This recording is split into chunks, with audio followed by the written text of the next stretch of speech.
So mga ka-Mindtech, may tuturo kasi yung tricks dito sa ating Android phone na baka hindi nyo pa alam or hindi nyo pa nasusubukan. So yung ibang devices meron talagang built-in na capsule notification. Yung makikita nyo dito yung parang capsule na nakalagay dyan. So ito yon, makita nyo sa screen. Ito yung sinasabi ko sa inyo, yung ibang device is meron ito. So kung wala ka, walang problema kasi nga meron namang application na pwede natin gamitin para magkaroon tayo dito ng capsule notification. So mga hindi pa nakafollow sa aking bagong Facebook page, pakifollow naman yung Facebook page ko na Mindtech. Pakifollow na lang para lagi kayong updated sa mga bagong posts and videos na i-upload natin sa YouTube at sa aking bagong Facebook page. Ang gagawin lang natin is pumunta lang tayo sa Play Store. Click lang natin tong Play Store dito. Pag naklik mo na yung Play Store, automatic mag-open yan syempre. Then sunod natin gagawin is pumunta tayo sa may search bar or search engine sa baba. So ito yun, click lang natin. Pag naklik na natin yan, dito naman tayo sa may search bar, click natin. At i-type lang natin dito yung dynamic spot.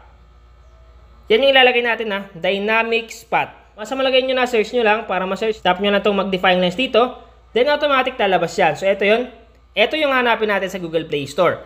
Dynamic spot, dynamic land. Yung creator nito ay Jawomo. Kung makita nyo, meron na siyang 5 million plus downloads. So napakarami na yung nagda-download dito. At meron na rin siyang 4.6 ratings. Napakabangis talaga kasi nga marami nag-rate sa kanya kasi nga legit yung application. At kung magbabasa naman kayo ng mga comments and reviews, halos puro positive comments yung mababasa nyo. Katibayan lamang yan na talagang satisfied yung mga nagda-download itong application. So ito yung mangyayari pag ginamit mo yung application. So magkakaroon ka ng capsule notification dyan.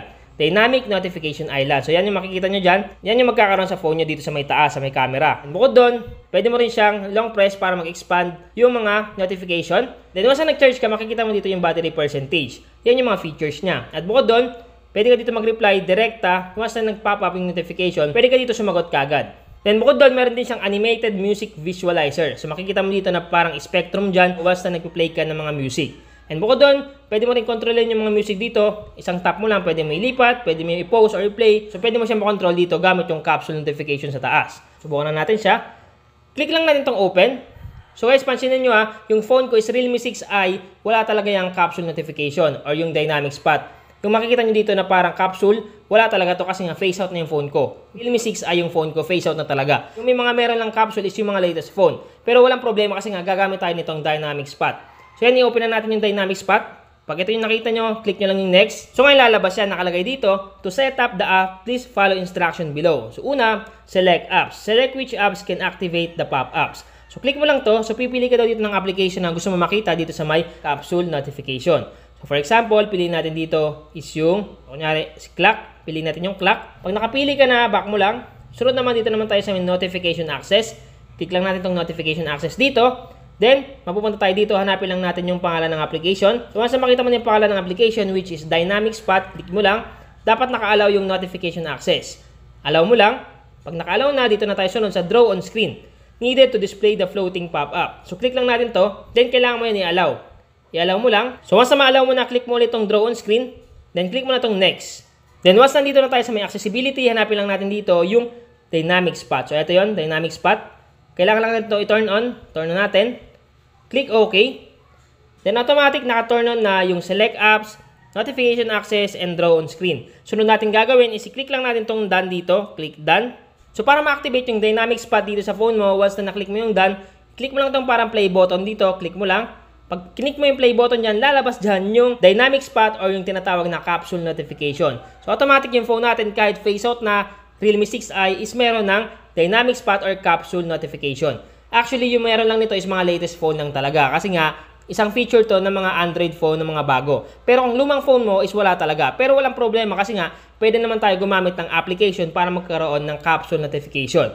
Ngayon, i-setup natin siya. So, para mag-setup dyan, i-click mo lang itong position dito. Once na na-click nyo na yung position, automatic, ito na yung makikita nyo. Ngayon, pwede mo siya i-adjust. So, halimbawa, gusto mo ilipat yung capsule notification, pwede mo naman siya i-adjust dito sa gilid. So, halimbawa, gusto mo nasa side siya, pwede rin. Ngayon, pwede mo na siya ilagay sa may kaliwa. So, i-move mo lang dito sa may position horizontal. Move mo lang. Automatic, pwede mo na siya ilagay dito. Pero kadalasan talaga, yung capsule notification is nakikita sa may camera mismo. Sa may butas ng camera. So, ang gagawin natin is i-center lang natin yan. So, i-center natin siya. Para ma-center siya, yan, ganyan ninyo. Then, dito sa may position vertical, galawin nyo din. Kung gusto nyo itapat sa may mismong camera, pwede rin. So, itapat natin para magmukhang capsule talaga. Okay? So, yan, natapat ko na. Then, dito naman sa may size horizontal, pwede mo siya baguhin yung size niya. Ang gagawin mo lang, is move mo lang. Gusto mo mas malaki, pwede. So, ganyang kalaki, pwede rin. So yung pinakamalaki is hanggang dito na, kaso medyo pangit na tingnan. So mas maganda na halos sakto lang. Mga ganyan or katulad nito, yung standard lang. Then dito naman sa may size vertical, pwede mo siya palakihin. May vertical size. So i-move mo lang to. Pag minove mo yan, lalaki yung ating capsule notification. Kaso pag malaki is napakapangit na tingnan. Medyo nakakaharang na sa screen. So medyo litan lang natin. Yung standard version lang syempre. Yan, parang mas ganyan mas babangis kasi yung camera ko is hindi na makita. Kasi nga natatakpan ng capsule. So napakabangis kasi nga meron itong application kahit na face out na yung phone natin. So mga ganito lang kalaki, okay na sa akin. So yan, mga ganyang kalaki, okay na sa akin yan. Pero ngayon, kasi nga nagbo-vlog tayo, laki-laki natin ng konti para makita nyo. Sunod, pag na-setup nyo na, meron ditong mga general settings katulad ng edge rounding. So kayo na bahala dyan. Kung gusto nyo i-adjust. Para sa akin, okay na to. Ngayon katulad niya may nag-notify, i-click mo lang yan, automatic mababasa mo dito yung mga notification. At halimbawa nagpatugtog ka ng kanta, lalabas automatic yung capsule notification dito pag nagpatugtog ka ng kanta. So ang gagawin nyo lang para gumana yung application sa inyong device is kailangan nyo muna i-click yung notifications dito, click notifications, click mo lang tong apps dito at piliin mo lang dito yung application na gusto mo makita na lumabas dito sa mismong capsule notification or yung dynamic spot na tinatawag. So for example, hanapin natin yung music kasi ngayon yung kadalasan na nakikita sa may capsule notification. So hanapin natin yung music, so eto yun, click lang natin yung music, piliin natin. Then once na mapili mo na yung music, automatic activated na yan.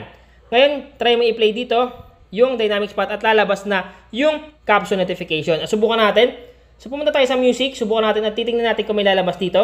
So kung makita nyo, andito na tayo sa music ng aking device. So ngayon, subukan natin i-play yung kanta at titingnan natin kung lalabas dito yung capsule notification at lalabas yung parang spectrum.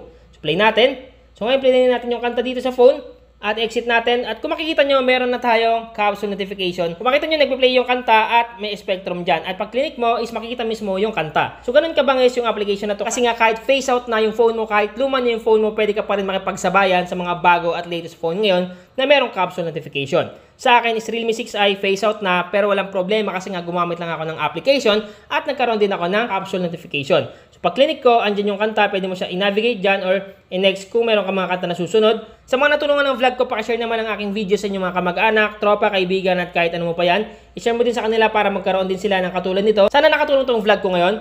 Once again naman, TechPH, thank you and God bless all.